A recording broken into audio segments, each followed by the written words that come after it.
Tatlong individual ang naaresto at maharap sa kasong piracy ng barko matapos ang iligal na pagkuha ng MDAG ASL Prosper.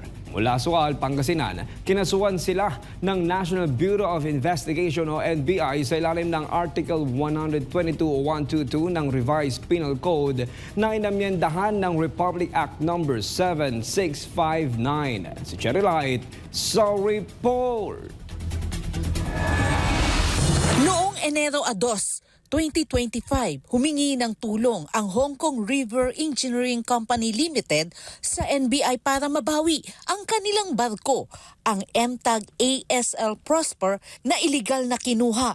Ayon sa kumpanya, ang barko ay nakatakdang bumiyahe patungong Navotas matapos bayaran ang lahat ng kinakailangang bayarin sa gobyerno mula sa Sual, Pangasinan.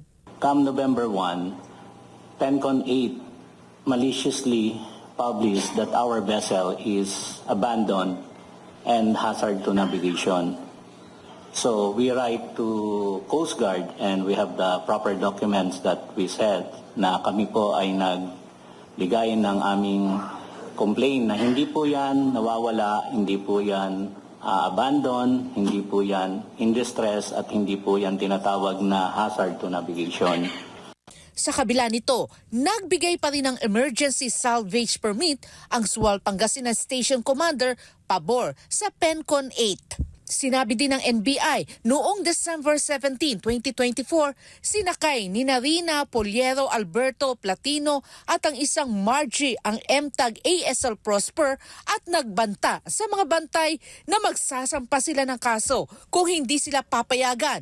Dahil sa takot, bumaba ang mga bantay. Natagpuan ang MTAG ASL Prosper sa Navotas Fishport Complex Pier 4 noong November 3, 2025. Namataan ng MT Magilas na nagmula sa Sual, Pangasinan ang may karga ng MT ASL Prosper. Nitong hating gabi ng Enero 4, 2025, natagpuan ng mga operatiba ng NBI ang MTAG ASL Prosper na nakatago sa likod ng isang malaking barko, ang Super Shuttle Roro 12. Tatlong individual, sina Daniel Jr. Luste Ruganos, Eldin Christopher Lasanas Maga at Rene Matados Dupo ang nasa loob at hindi nakapagpakita ng anumang dokumento na nagpapatunay sa kanilang karapatan sa barko. Si Luste ay may koneksyon sa Sea Loader Shipping Corporation, hindi sa PENCON 8. Towing talaga ang trabaho namin. Pero sa mostly dito sa sa Metro Manila. Hindi yung yun lang nagkataon na chartered siya, hinahire lang yung PENCON 8. Yun, inano rin namin kasi may kontrata eh.